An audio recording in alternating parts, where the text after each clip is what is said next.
Hello' friends, মোৰ চেনেলত আপোনালোক সকলোকে স্বাগতম জনালোঁ। আজি কাঁচকলৰে বনাব পৰা কপ্তা কাৰী ৰেচিপিটি আপোনালোকৰ মাজলৈ আগবঢ়ালোঁ।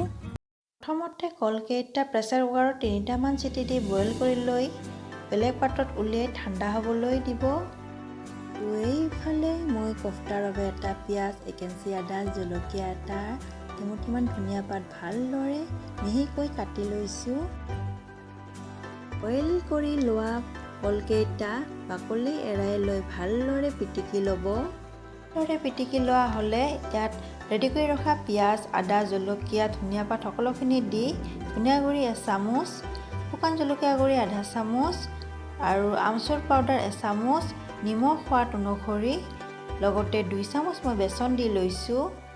একেবাৰে শেষত অকণমান ঘিউ লৈ সকলোখিনি সামগ্ৰী ভালদৰে মিহলি কৰি এটা এটা লাড়ু বনাই যাব। এয়া মই গোটেইখিনি লাড়ু বনোৱা হৈয়ে গ'ল। লাড়ুকেইটা মিডিয়াম ফ্লেমত মই এতিয়া ৰঙচুৱা হোৱালৈ ফ্ৰাই কৰি ল'ম।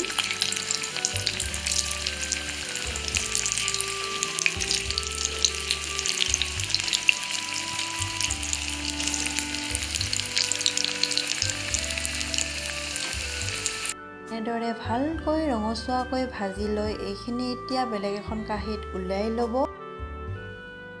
কপ্তাৰ গ্ৰেভিৰ বাবে মই লৈছোঁ 2টা পিঁয়াজ, 2টা জলকীয়া, 1 ইঞ্চি আদা, নহৰু 10-12 ফুটামান আৰু বিলাহী 3টা।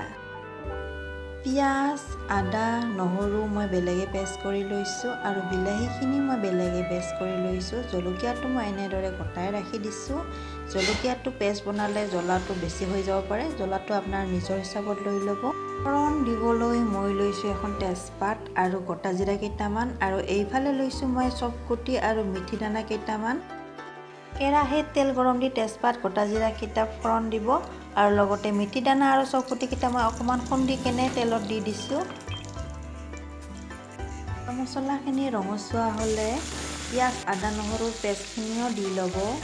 পিঁয়াজৰ পেষ্টখিনি ভালদৰে ভজা হোৱালৈ মই ইয়াতে এটা মছলা মিশ্ৰণ ৰেডি কৰিছোঁ। ইয়াত মই লৈছোঁ ধনিয়া গুড়ি 1 চামুচ, জিৰা গুড়ি আধা চামুচ, শুকান জলকীয়া গুড়ি অকণমান, হালধি গুড়ি আধা চামুচ, বেচন 1 চামুচ আৰু ইয়াত মই লৈছোঁ আমচুৰ পাউডাৰ।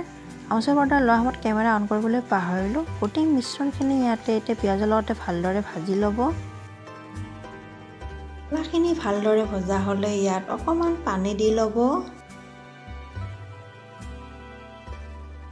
মছলাখিনি ভালদৰে ভজা হৈ গৈছে।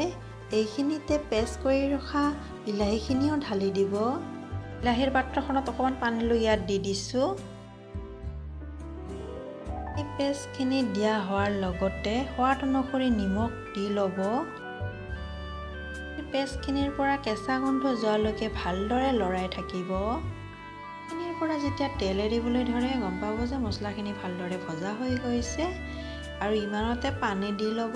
পানীটো অকণমান বেছিয়ে দিব, গ্ৰেভিটো অকণমান পাতল হ'লেও কথা নাই কাৰণ কপ্তাকেইটাই পানী শুহি ল'ব।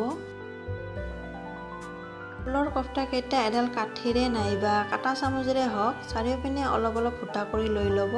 এনেদৰে চাৰিওপিনে ফুটা কৰি দিলে মছলাখিনি কপ্তাকেইটাৰ ভিতৰত ভালদৰে সোমাই যাব। কিছু সময় উতলাৰ পিছত ইয়াত আধা চামুচ গৰম মছলা দি ল'ব।